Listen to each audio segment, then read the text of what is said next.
Quem trouxe sua Bíblia aí, abra no Evangelho de Mateus, capítulo de número 5, vamos dar continuidade ali às bem-aventuranças.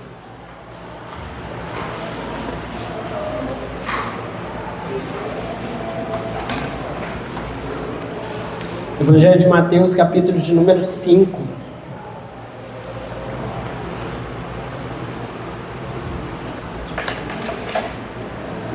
Amém? Todos acharam? Versículos 8 e 9. Bem-aventurados os puros de coração, pois verão a Deus. Bem-aventurados os pacificadores, pois serão chamados filhos de Deus. Vamos orar?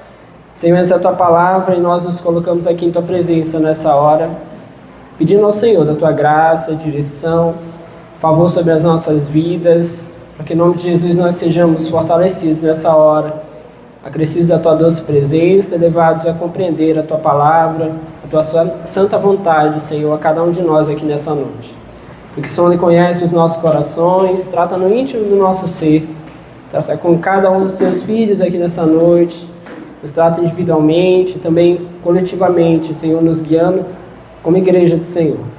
Trata com aqueles que ainda não Te conhecem, Senhor meu Deus, que por meio do Teu Santo Espírito sejam guiados à Tua presença.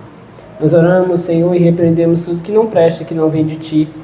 Todo pensamento ruim, todo medo, toda apreensão, toda ansiedade, toda dor e toda preocupação com as coisas lá fora, Senhor, nós oramos e repreendemos esse lugar, das nossas vidas e das nossas mentes nessa hora. E pedimos ao Senhor que nessa noite, mais uma vez, apenas a Tua palavra e o Teu Santo Espírito tenham lugar para agir e reinar no meio de nós. Amém e amém. Bom, meus irmãos, vamos dar continuidade aí hoje às bem-aventuranças. Nós já falamos acerca dos pobres de espírito, falamos acerca daqueles que choram, dos humildes, dos que têm fome e sede de justiça, dos misericordiosos. E hoje nós vamos tratar a respeito dos puros de coração e acerca também dos pacificadores. Mais duas bem-aventuranças aí, apresentadas pelo nosso Senhor Jesus Cristo. E a gente dá continuidade, com aquela pergunta implícita aqui no texto, quem é bem-aventurado? E no versículo de número 8, o Senhor Jesus nos responde que são bem-aventurados os puros de coração. Essa bem-aventurança, ela aborda a essência da vida cristã. Qual é o nosso alvo final, meus irmãos? Qual é o nosso alvo final? Por que caminhamos? Por que buscamos a Deus? Por que caminhamos em fé? Por que estamos na igreja? Por que lemos a Bíblia? Por que oramos? Nós fazemos tudo isso porque no fim das contas, o que todos nós desejamos é ver a Deus. Isso é o que todos nós queremos. Senhor, nós queremos Te ver, nós queremos Te encontrar, nós queremos ter a alegria de encontrar o Senhor. Imagine você que se nós cremos na eternidade, nós cremos também que há dois caminhos, céu e inferno, nós cremos também que veremos o Senhor no céu. Então, essa será a nossa grande alegria, contemplar o Senhor, ver a Deus, encontrar a Deus face a face. Os puros de coração, porém, eles não são simplesmente aqueles que observam uma limpeza exterior. Porque de repente, lendo esse texto, nós podemos imaginar que é puro de coração aquele que se apresenta exteriormente como alguém limpo, como alguém íntegro, como alguém que não faz mal para ninguém, A gente consegue perceber talvez uma singeleza e, na palavra do texto, uma pureza nessa pessoa. Então imaginamos que talvez isso seja pureza de coração. E nós vamos entender o que é essa pureza de coração apresentada aqui pelo nosso Senhor Jesus Cristo. A primeira coisa que nós temos que entender é onde essa pureza deve ser cultivada. O texto nos responde: no coração. Essa pureza, ela se refere justamente a essa pureza interior. e a qualidade daqueles que foram purificados, claro, de toda a imundície moral, toda a imundície que o pecado gera em nós. Nas Escrituras, a palavra coração, ela se refere a alguns aspectos. Ela se refere à mente, à emoção, e ela se refere também às nossas vontades. Então, referente a isso, o homem que o Senhor está buscando tratar, o Senhor busca tratar no coração, ou seja, Ele busca tratar na sua totalidade, tanto a sua mente, quanto as suas emoções, quanto as suas vontades devem ser purificadas. O que Jesus está nos dizendo aqui é que essa pureza deve penetrar em todo o nosso ser. Em todos os lugares da nossa vida, nós precisamos ser purificados. Em todas as camadas da nossa vida, nós precisamos ser purificados. A nossa mente deve ser purificada, as nossas emoções, as nossas vontades e, por consequência disso, também as nossas ações. Só que nós temos, meus irmãos, um grande problema. Se esse coração deve ser purificado, a palavra nos apresenta a maldade desse coração. Provérbios, no capítulo 4, versículo 23, fala sobre tudo que se deve guardar. Guarda o teu coração, porque dele procedem as fontes da vida. O coração deve ser guardado, porque dele surgem justamente essas fontes da vida, segundo o texto, ou seja, dali nascem os caminhos pelos quais nós vamos passar. A palavra também nos diz, o próprio Jesus, um texto que nós vamos ler em breve, no capítulo 15, versículo 19, Jesus diz: porque do coração procedem os maus pensamentos, mortes, adultérios, fornicações, furtos, falsos testemunhos e blasfêmias. É desse mesmo coração que precisa ser purificado que Jesus diz que nasce todo esse tipo de mal. Todos esses males, maus pensamentos, mortes, adultérios, tudo isso nasce dos corações. Corações perversos, corações cheios de pecado, corações cheios de maldade.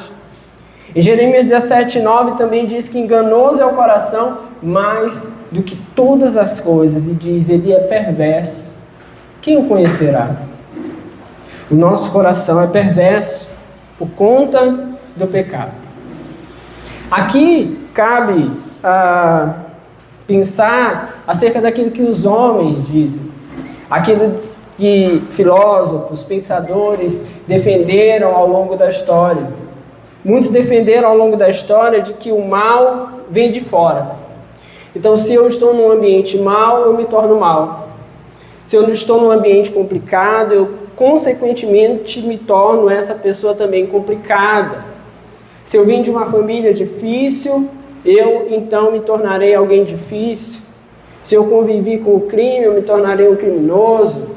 Se eu convivi com todo tipo de pecado sexual, então eu me tornarei alguém que peca sexualmente. Então muitos defenderam ao longo da história essa ideia de que o homem, ele se torna mal. Isso é tão presente no nosso pensamento, no nosso imaginário, que nós vemos, mesmo no meio cristão, pessoas falando assim das crianças, né? Olha esse anjinho, né? Crianças são anjos de Deus, crianças não têm mal algum. A gente vê isso no meio da igreja. Pessoas, em todos os aspectos, líderes, pastores até, que acabam abordando essa ideia errônea, porque parte-se então da ideia de que essa criança só será má se em algum momento ela se encontrar influenciada por ideias más. Havia esses dias assim, ali está, naquela fase assim, espernear. Eu estava vendo a revolta dela. Saiu derrubando os livros da parede. Os livrinhos dela. Eu falei, vandalismo aqui dentro de casa eu não vou aceitar. Tomou uma taquinha na mão. Tac. Vamos repensar aqui essas atitudes. Porque ficou zangada. Queria pegar o celular da mãe. Alice, criança tem celular, Alice? Não. Olha, a pecadora tá começando a aparecer. Estava escondida, mas começou a aparecer. Respondendo atravessada. Aí foi lá e quis derrubar os livros. Não satisfeita, se joga no chão. Dormiu fora de hora. Vamos acordar para vir para a igreja. Saiu esperneando. Banhar, não queria, né? Todo pecador não gosta de banhar. Não queria vestir a roupa. Vamos para a igreja, né? Que ela sempre responde alegre. Vamos para a igreja, Alice? Não. Agora pronto, pacote completo do pecador fechou. Não quer ir para a igreja. E vai fazer 2 anos amanhã ainda. E já está nesse grau. Vamos orar pela nossa irmã. Mas para você ver, meus irmãos, que ninguém ensinou a Alice espernear, se jogar no chão. Os meninos tão grandes, se jogar no chão é por outro motivo. Não, ninguém mostrou para ela como é que faz isso. Ninguém disse. Mas ela está lá fazendo. De onde vem esse negócio? Vem de dentro. Estavam errados os pensadores, os filósofos, quando partiram da ideia de que o homem tem a absorção do pecado, que o pecado vem de fora, a maldade humana vem de fora, assim eles entendem. Não, o pecado ele vem de dentro. Nós somos concebidos em pecado, nós nascemos em pecado, e o pecado, meus irmãos, pulsa dentro de nós. Essa é a verdade. Nós somos pecadores. Então é nesse coração corrompido que nós temos que a pureza deve ser cultivada. É nesse coração corrompido que nós carregamos que a pureza deverá ser cultivada. Nessa terra difícil, nesse solo difícil, que a pureza deverá ser cultivada. E se a gente partir para essa ideia de cultivo, um solo difícil encontrará todo tipo de obstáculo para um bom cultivo. Se queremos um bom cultivo e, consequentemente, uma boa colheita lá na frente, um solo difícil, ele colocará todas as barreiras para que isso aconteça. E é por isso, meus irmãos, que essa pureza de coração, ela só vem por meio do Senhor, amém? Ela só vem por meio de Deus. Ela é milagrosa até. Ela é milagrosa. É Deus que faz. Então, tendo entendido onde será cultivada essa pureza, vamos entender então o que significa essa pureza. A palavra original aqui desse texto, em grego é kataros. Ele tem vários significados, ou é uma palavra utilizada para em vários contextos no grego. Ela se refere, por exemplo, a uma roupa suja que foi lavada. Era sujo, e aí você consegue limpar. Cátaros. O trigo, quando é separado da palha após a colheita, também a mesma palavra.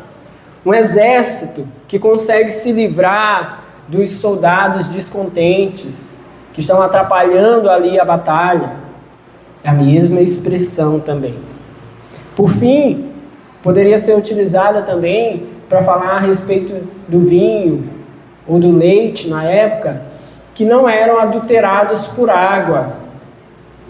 Então eram puros, não eram preenchidos ali com água para tomar volume. Não, hoje seria gasolina, né? Hoje seria gasolina sem água. Então é a mesma expressão. Então pureza aqui, dentro da palavra do original, ela poderia ser utilizada dentro dessas possibilidades. Aqui já nos dá uma impressão melhor acerca daquilo que o autor, que Jesus queria falar, daquilo que foi expressado aqui no Evangelho de Mateus. Essa palavra, meus irmãos, biblicamente, aqui aplicando ela fala a respeito de ser destituído de hipocrisia, ser tirado de uma condição, de uma vida hipócrita, dividida. A expressão aqui, ela trata exatamente isso, de uma devoção a Deus não dividida, de um coração não dividido, não bipartido. E por que isso é tão importante, meus irmãos? Porque o nosso coração, e talvez a nossa grande dificuldade seja exatamente por isso. Nós temos um coração dividido. Todos nós. Por mais devotos que sejamos, por mais que amemos o nosso Senhor, nós temos um coração dividido. Abra aí Romanos capítulo 7, só para a gente perceber isso no texto. Romanos capítulo de número 7.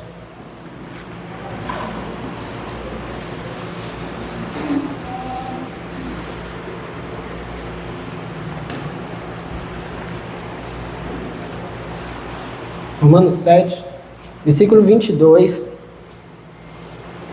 apóstolo Paulo falando, grande apóstolo Paulo. Ele diz assim: no íntimo do meu ser, eu tenho prazer na lei de Deus, mas vejo outra lei atuando nos membros do meu corpo, guerreando contra a lei da minha mente, tornando-me prisioneiro da lei do pecado que atua em meus membros. Miserável homem que sou, quem me libertará do corpo sujeito a esta morte?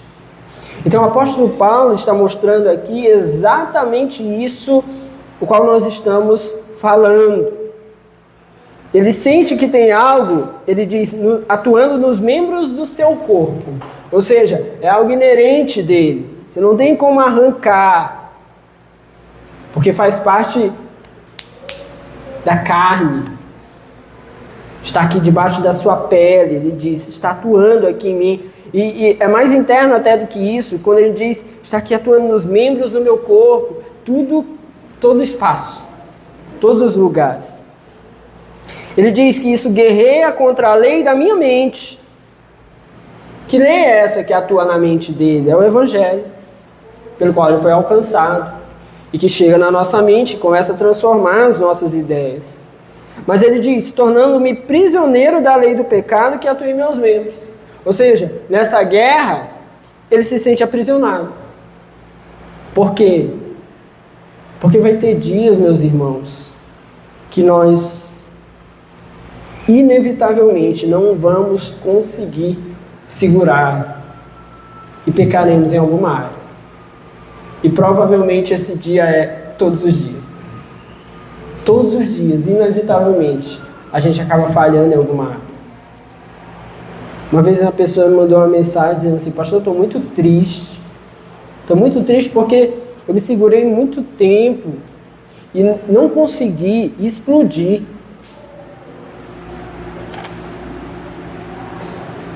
E aí eu falei para essa pessoa assim, olha, só o fato de você estar triste já é um bom sinal. Porque que a gente não vai conseguir e vai explodir em algum momento, isso é verdade. Agora, há muitos que não sentem mais tristeza pelo pecado. Há muitos que pecam e ficam lá. E como voltam a ter prazer no pecado, ainda que tenham caminhado com Deus. Que bom que a gente ainda se entristece com o pecado. Que bom que isso ainda nos volta para Deus.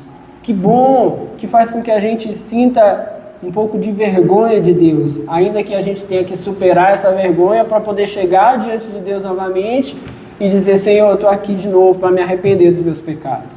Mas que bom que tem isso pelo menos, sabe? A gente olhar e dizer assim, isso é vergonhoso que eu fiz. Não é legal. Lá em casa a gente não briga assim, passa 10 anos assim sem brigar, assim, não tem essas coisas, né? Mas quando tem assim de 10 em 10 anos, às vezes a gente pega e se olha assim, tipo assim, que vergonha nossa, né? fazer isso. E a gente vai, se arrepende, pede perdão para o outro, e se arrepende diante de Deus também. É só de 10 em 10 anos, assim, mas acontece de vez em quando também. Mas, meus irmãos, como é bom saber que tem um Deus que nos acolhe e que nos compreende, que sabe que a gente vai ter essa dificuldade. Sabe que a gente vive com esse coração que nos faz guerrear, e Paulo mostra isso para nós. Como é bom saber que temos esse Deus que conhece as nossas fraquezas. Isso não é aqui para dizer, olha, então é aceitável ficar toda hora. Não, não é sobre isso. Mas é saber que temos que lutar, mas em algum momento teremos muita dificuldade nessa luta, porque como o apóstolo Paulo aqui nos apresenta, é uma luta intensa.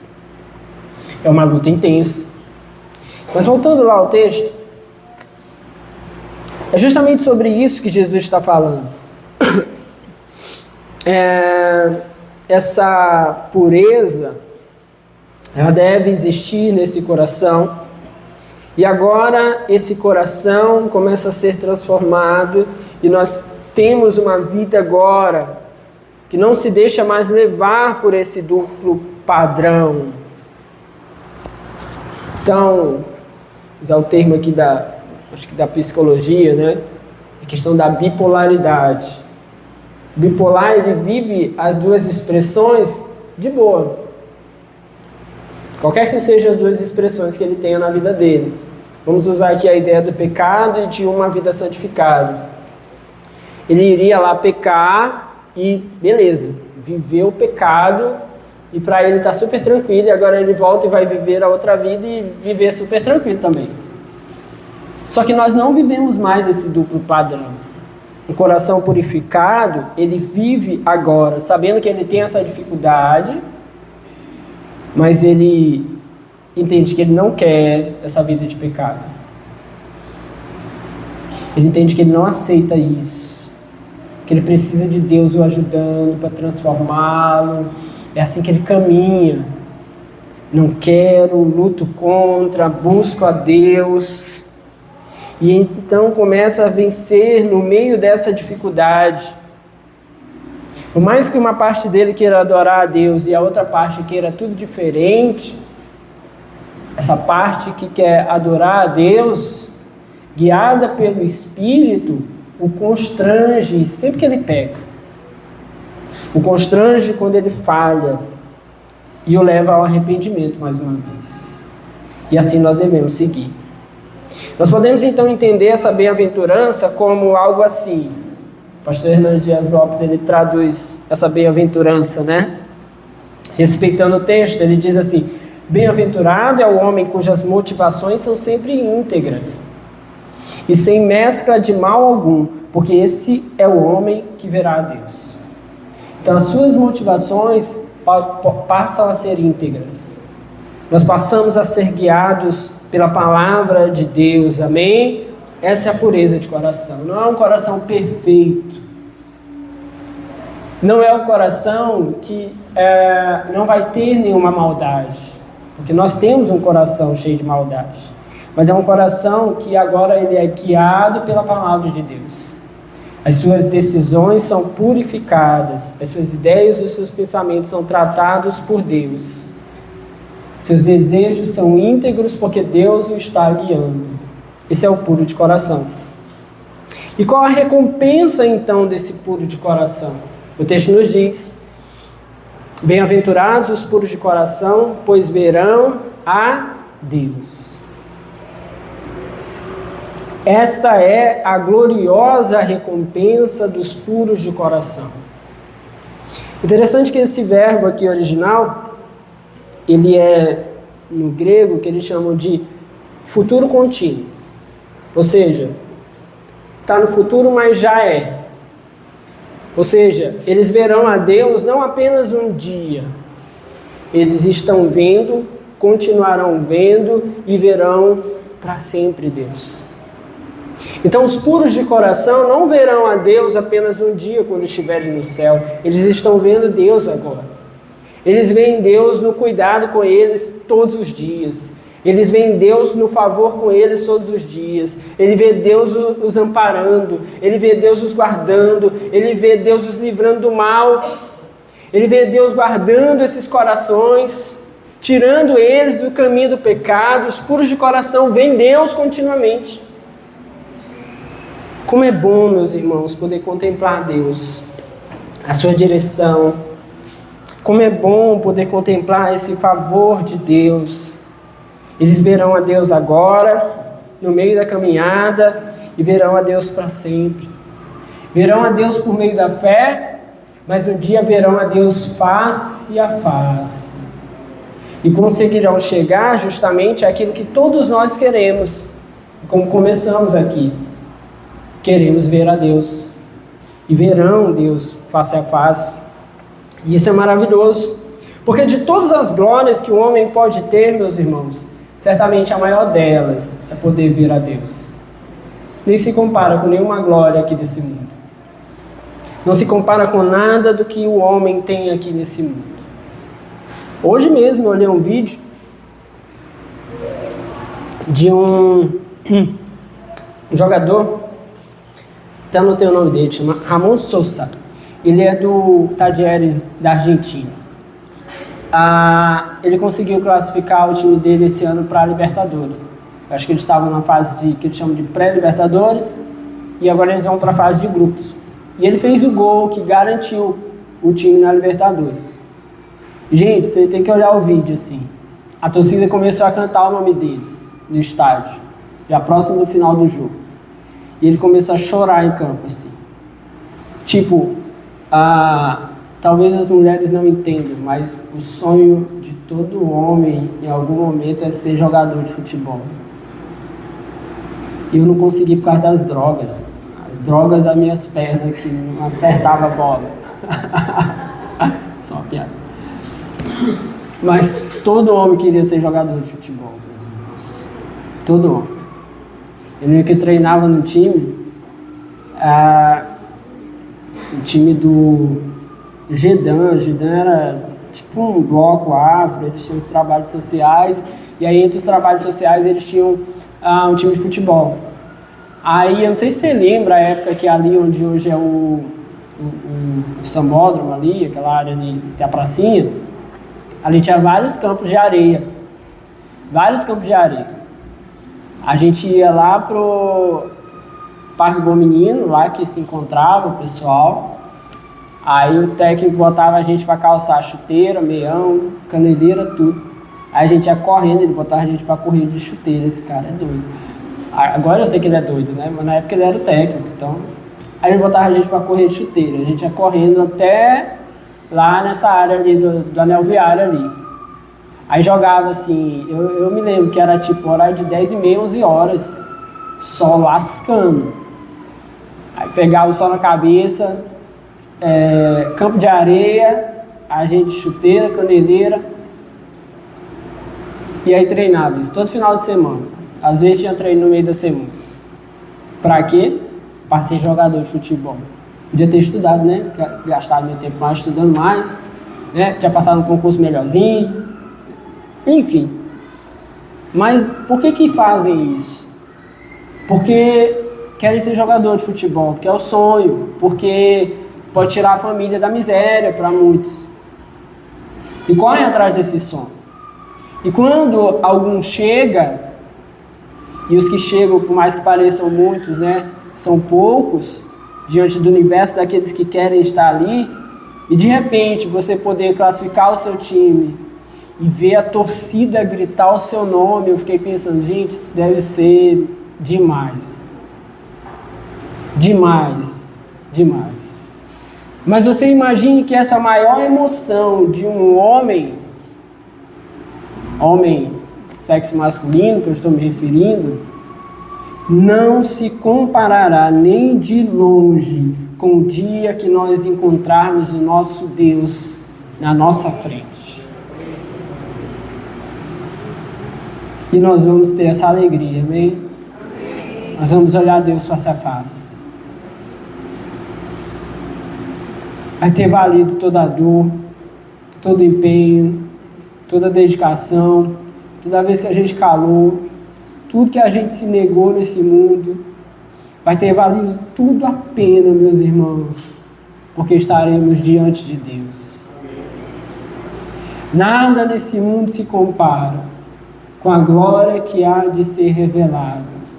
Nada nesse mundo se compara com a glória que há de vir.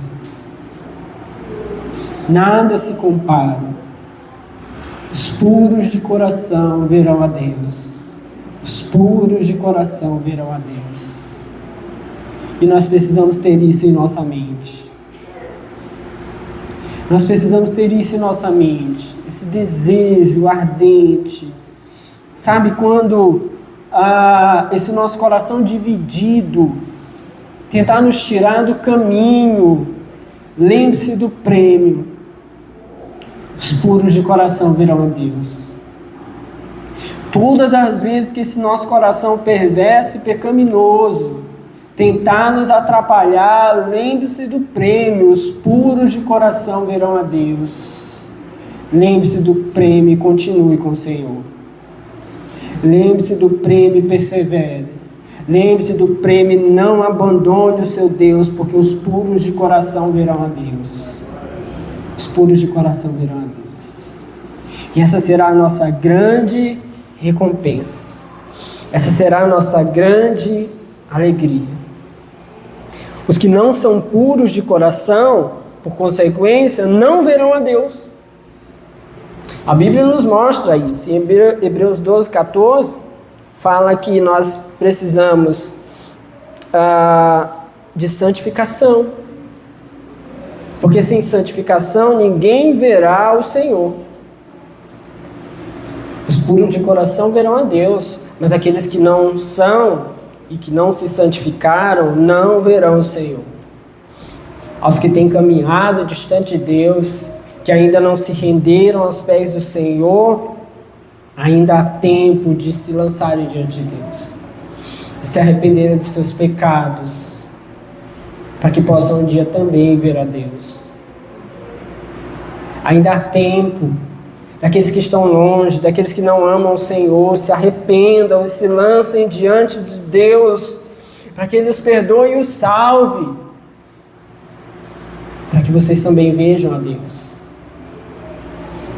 Não fica adiando, não fica deixando para depois. Não, se lance aos pés do Senhor, se arrependa, deixe que Ele salve a sua vida, transforme o seu coração partido, transforme esse coração perverso e passe a inclinar as suas decisões de acordo com a vontade dEle, não mais a sua, para que você um dia também possa ver a Deus.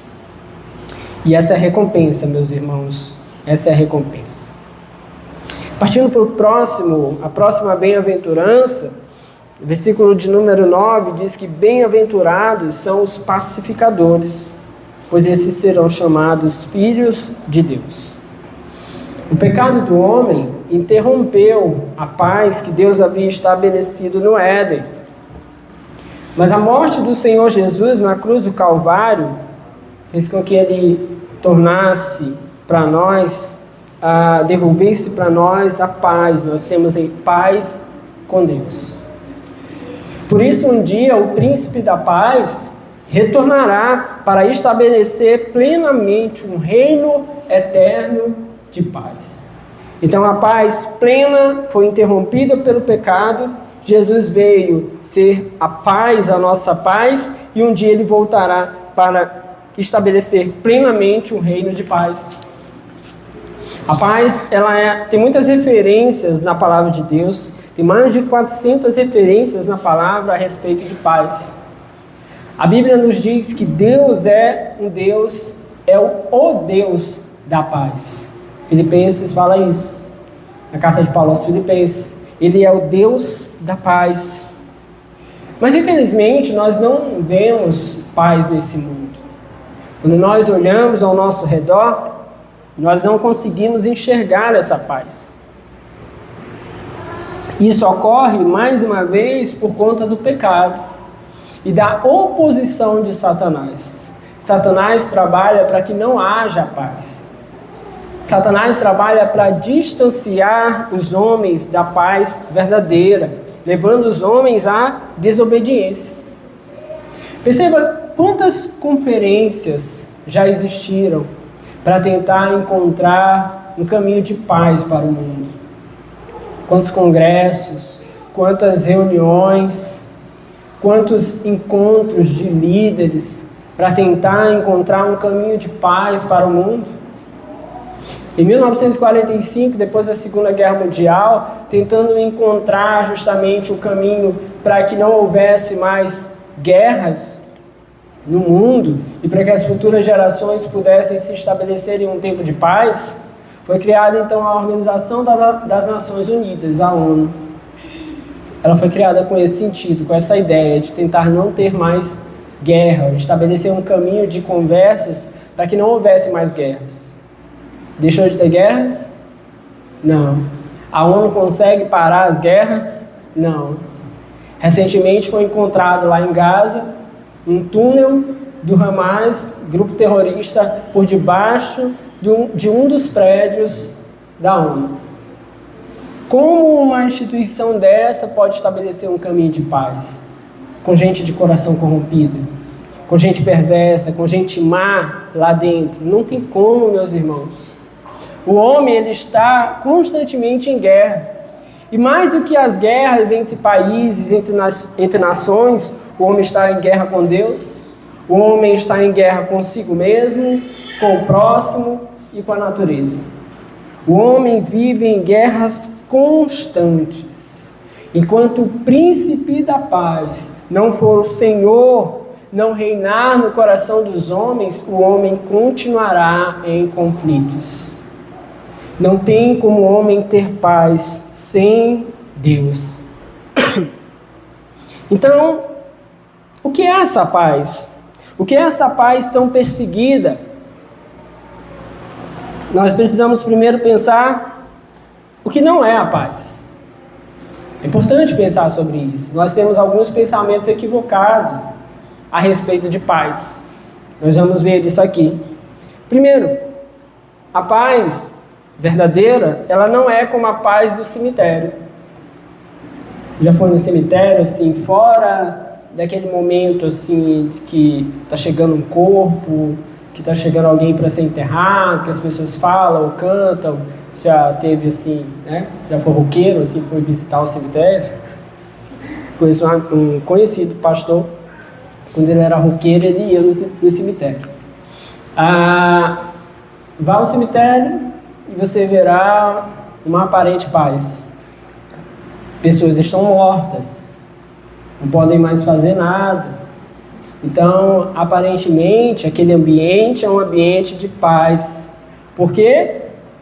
Porque aquelas pessoas que um dia, possivelmente muitas delas ali, viveram em conflitos, agora não podem mais ter conflitos. Porque estão lá, né, como diz o popular, debaixo de 7 palmos. Não podem mais ter conflitos. Então essa é a paz do cemitério. Mas essa não é a paz plena que o Senhor oferece. A paz de cemitério é a paz da ausência de conflito. E a paz que o Senhor oferece, ela não é definida simplesmente pela ausência de conflito. Ela não é só a suspensão de uma guerra. A guerra pode estar suspensa e os homens estarem lá nas suas nações com os corações em ebulição, cheios de maldade, cheios de perversidade, tramando o próximo ataque, mas sem um conflito, com uma aparência de paz. E quando isso acontece, então, meus irmãos, como aqueles que estão mortos e enterrados no cemitério, nós podemos ter uma ideia de que tudo está pacificado, porque não estão ali se conflitando, mas isso é uma mentira. A paz é a justiça que reúne os inimigos em amor. Então, apenas os inimigos estarem distanciados, com as suas armas abaixadas, não quer dizer paz. E aí a gente entra no segundo ponto. A paz, ela não é uma trégua. Paz, ela não é trégua. Volta e meia estabelece, né, o período de cessar fogo, que pode durar alguns meses, que pode durar alguns anos. Eles param de atirar, eles dão uma trégua, mas isso também não é paz.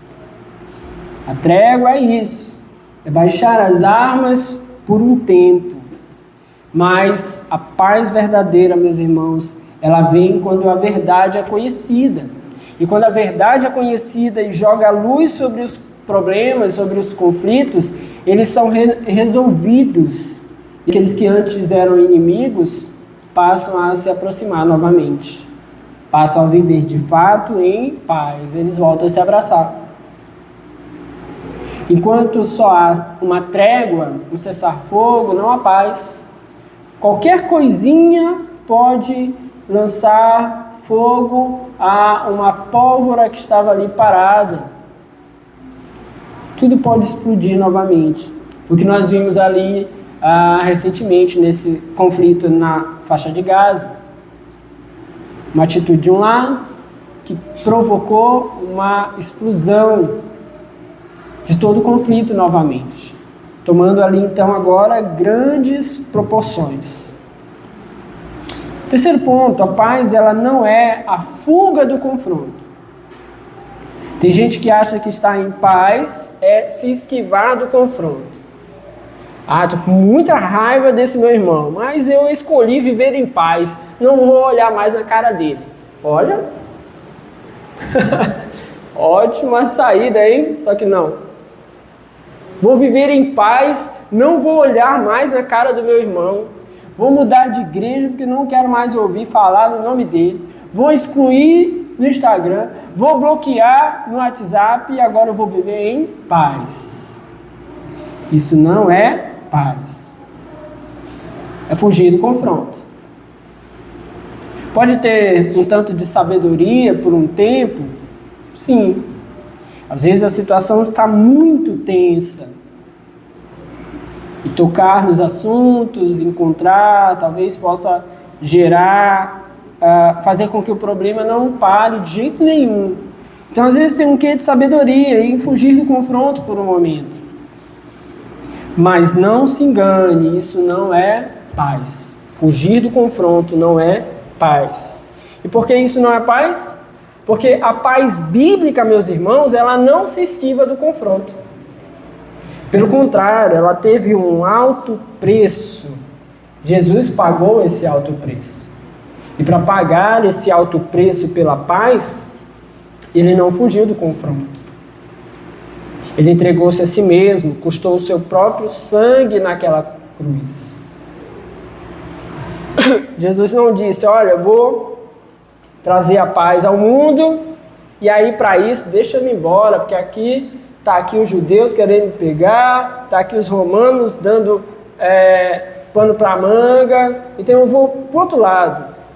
A pensou Jesus tivesse vindo para o Brasil, né? Ia chegar aqui, ia estar possivelmente os índiozinhos lá, todo mundo. Jesus ia chegar aqui, ia viver tomando banho de rio. E aí ia tudo virar paz.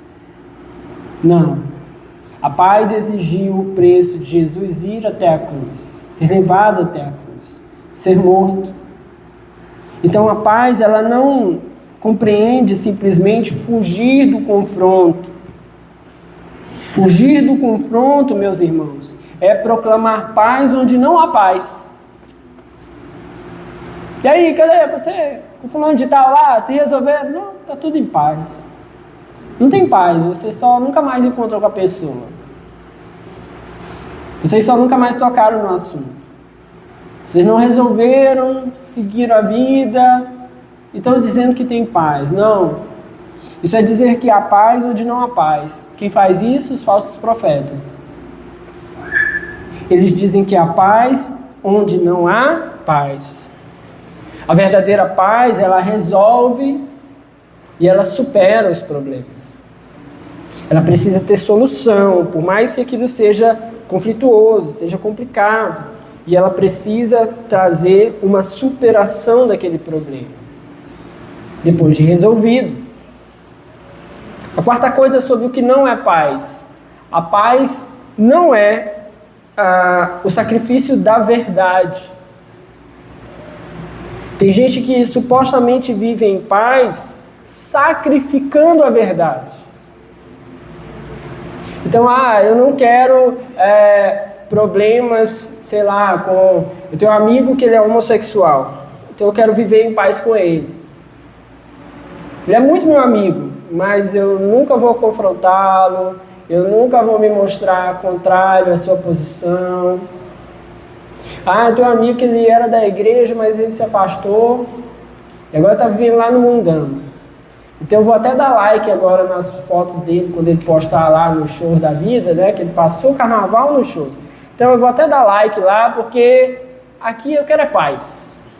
Porque se eu for falar com ele, ele vai trazer as cores da igreja, ele sabia mais do que eu na época que ele caminhava comigo, e essas pessoas que já conhecem a palavra de Deus, é bom a gente ter a paz. Não, meus irmãos, a verdadeira paz, ela não sacrifica a verdade. Sacrificar a verdade não é buscar a paz. Hebreus 12:14 nos mostra que a paz com todos deve andar unida com a santificação. Busque a paz com todos e a santificação, é o que a palavra diz. Não é buscar a paz a despeito da santificação, deixando a santificação de lado, deixando a santificação para trás, abrindo mão da santificação. Não, é busque a paz e a santificação. Então, a verdadeira paz, ela caminha com a verdade. É por isso que nós não devemos abraçar. Vocês ficaram curiosos agora, né? Eu bebi água de mal agora. Vocês vão ficar curiosos. Não devemos abraçar o quê, pastor? Peraí, vou tomar mais um pouco d'água.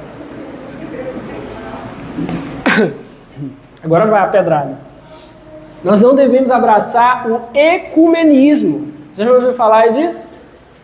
Ecumenismo. Tá lá o pastor, o padre, o pai de santo, e tá todo mundo lá. We are the world. We are the world. Gostou do meu inglês? Aí fica lá todo mundo, não, somos ecumênicos, tá aqui, a gente tá andando todo mundo junto.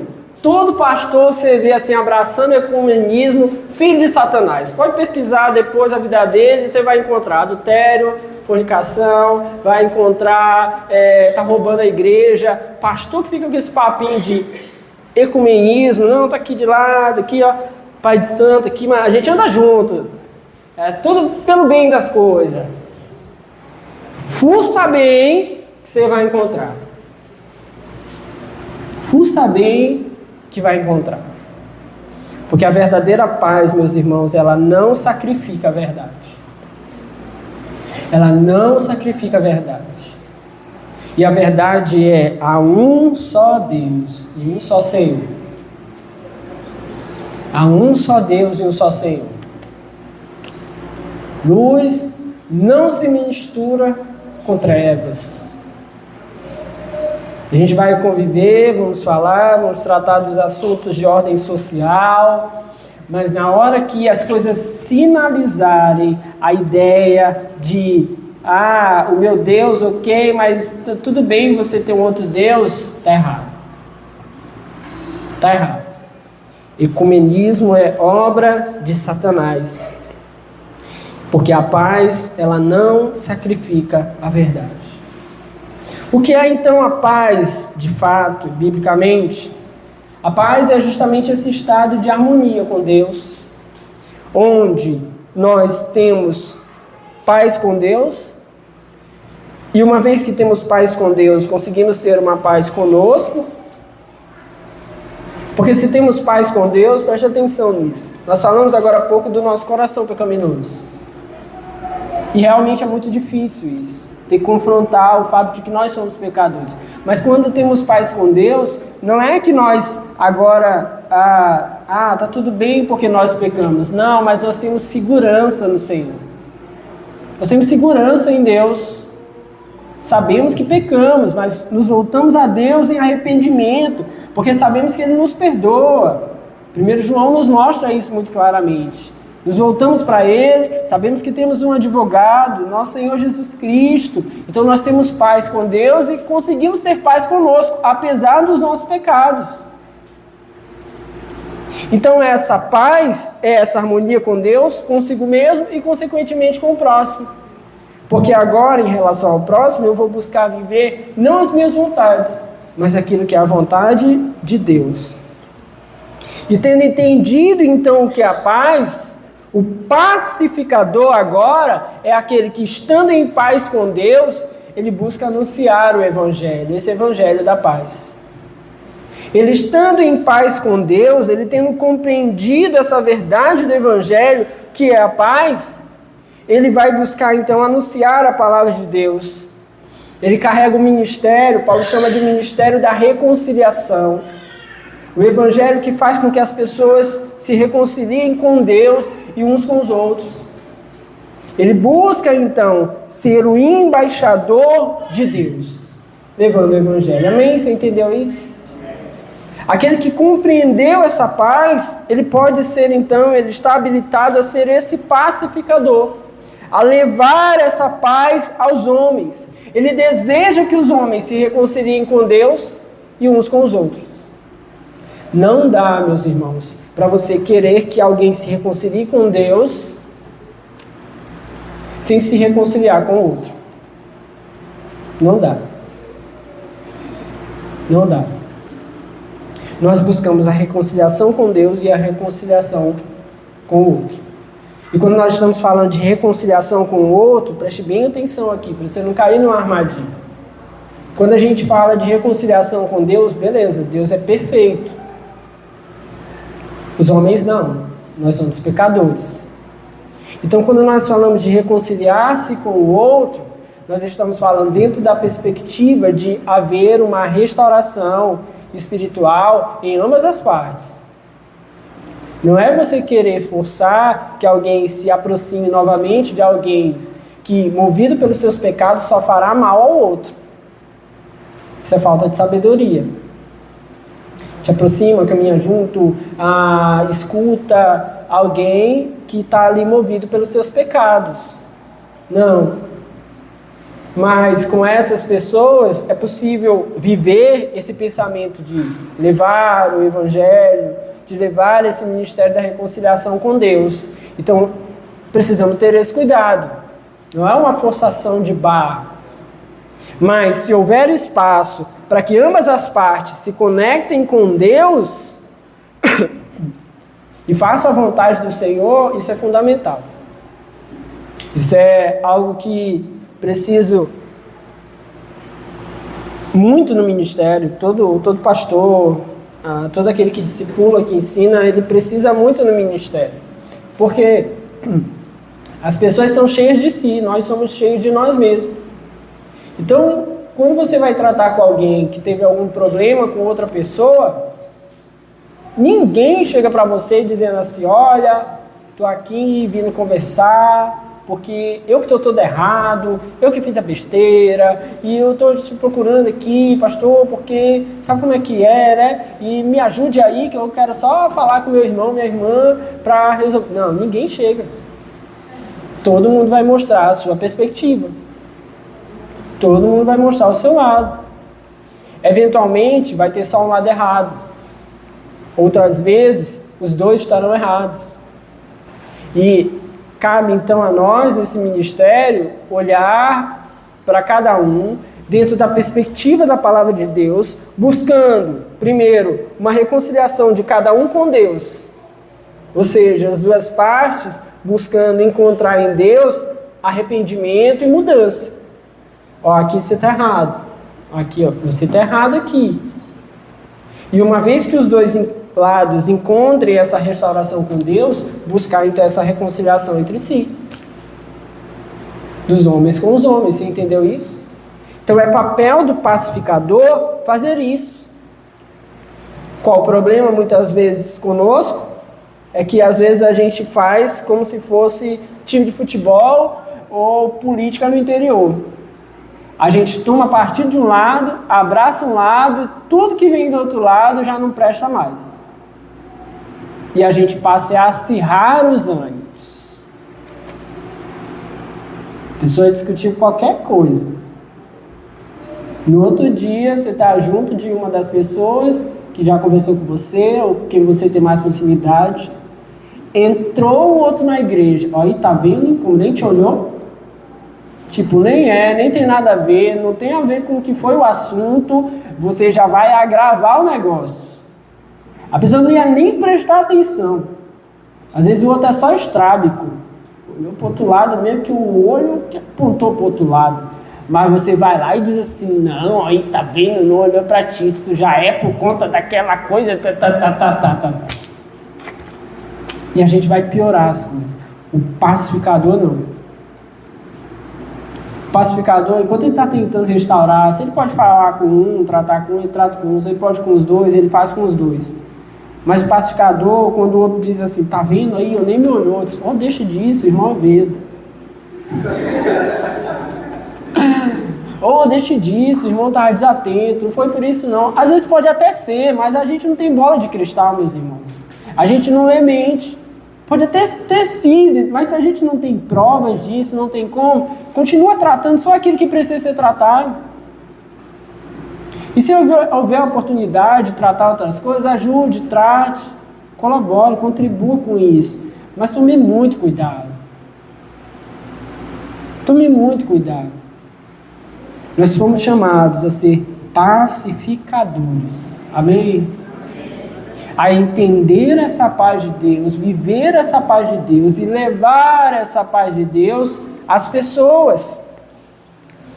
É para isso que nós somos chamados. Por fim, quais são as recompensas do pacificador?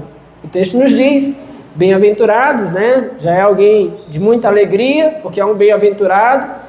Bem-aventurados os pacificadores, pois serão chamados filhos de Deus. Os pacificadores serão chamados filhos de Deus. E esse é o título mais honroso que alguém pode ter.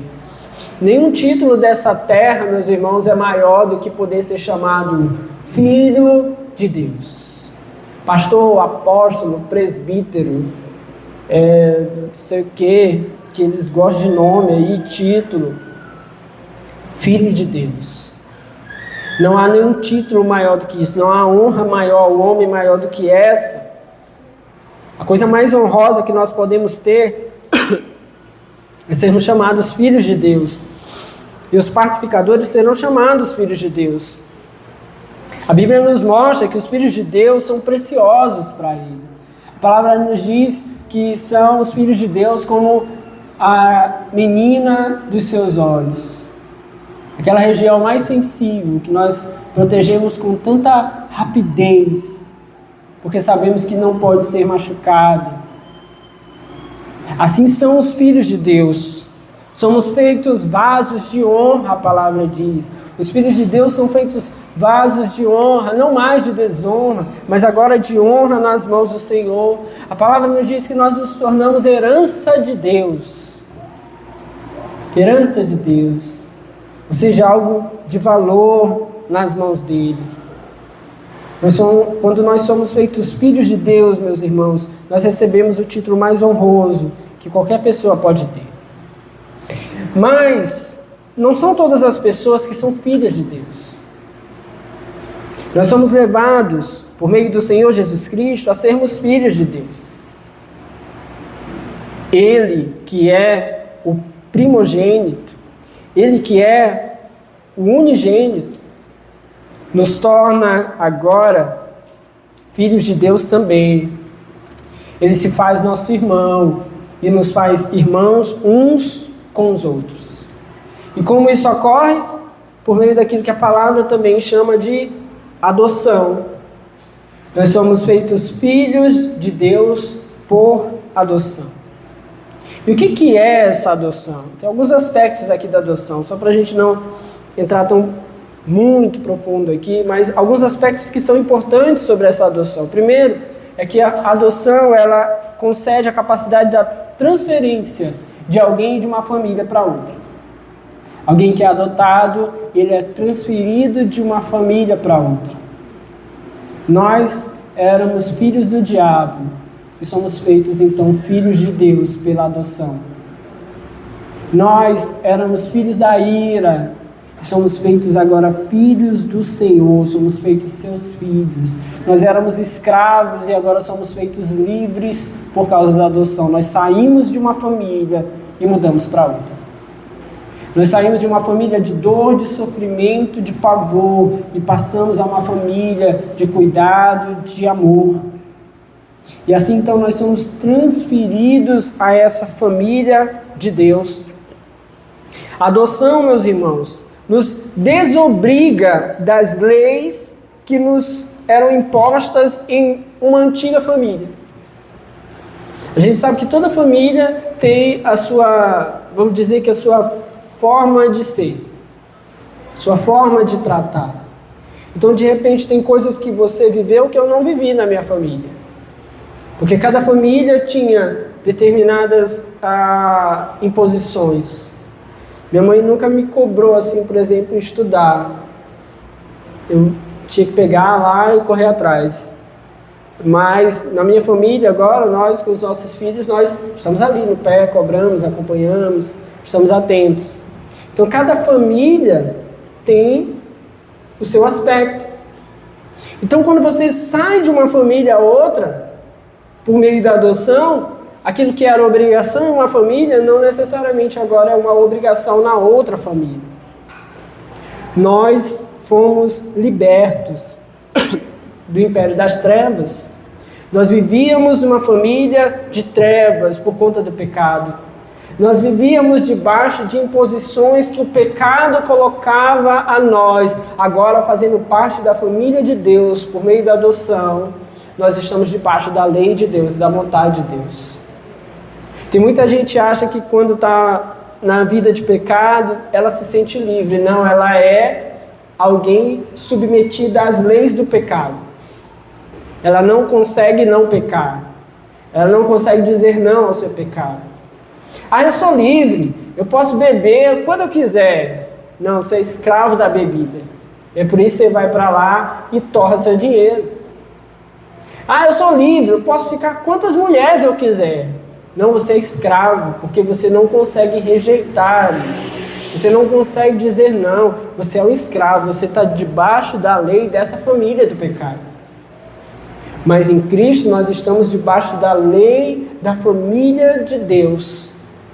E nós agora encontramos liberdade nele para poder dizer não ao pecado. Nós encontramos liberdade nele para poder vir à igreja e cultuar o seu nome. Abrir a nossa Bíblia em casa e nos render diante do Senhor. Nós estamos agora debaixo da lei de uma outra família. E da melhor família, amém? Nós somos libertos do império das trevas. A adoção, meus irmãos, ela consiste, por fim, na aquisição dos direitos da nova família. Aquilo que alguém adotado passa a ter são todos os direitos de um filho. Ele passa a ser cuidado, ele passa a ter tudo que um filho tem direito a ter. Nós, meus irmãos, éramos pecadores, escravos, condenados à morte. Agora nós somos livres, santos e destinados a uma eternidade junto com o nosso Senhor. Amém? Amém. Isso realmente é uma transformação plena. Nós temos os direitos do Filho unigênito Jesus Cristo. Ele conquistou isso para nós na cruz do Calvário. Não foram os nossos méritos, não foi algo que nós tenhamos feito, não. Jesus Cristo conquistou isso a nós e nos concedeu. Por isso que quando entregamos as nossas vidas a Ele, nós passamos a fazer parte dessa grande família com todos os direitos que Ele nos concede. Isso é maravilhoso. A palavra nos diz então que os pacificadores serão chamados filhos de Deus, e isso é uma bem-aventurança, é uma alegria, meus irmãos, poder saber, somos filhos de Deus, porque as pessoas desse mundo podem olhar para você e desprezar você, as pessoas desse mundo podem olhar para você e não considerar você como algo importante. Isso acontece conosco de forma muito recorrente. Mas no reino de Deus nós somos chamados filhos de Deus. E não há título nesse mundo que seja maior do que isso. Não há nada nesse mundo que se compare àquilo que nós conquistamos. Nada do que as pessoas tenham nesse mundo se compara àquilo que nós conseguimos por meio da adoção. Os direitos que o Senhor nos concedeu por meio da adoção, nos fazendo filhos dele. Nenhum dinheiro nesse mundo, meus irmãos, comprará a eternidade para um pecador. Mas nós não precisamos ter dinheiro algum. Mas se formos comprados pelo sangue de Cristo, nós teremos direito à eternidade na presença de Deus. E isso é maravilhoso. Isso é maravilhoso. Por isso, bem-aventurados os pacificadores, porque serão chamados filhos de Deus. Amém? Fique de pé no seu lugar, vamos orar em nome de Jesus. Louvado seja o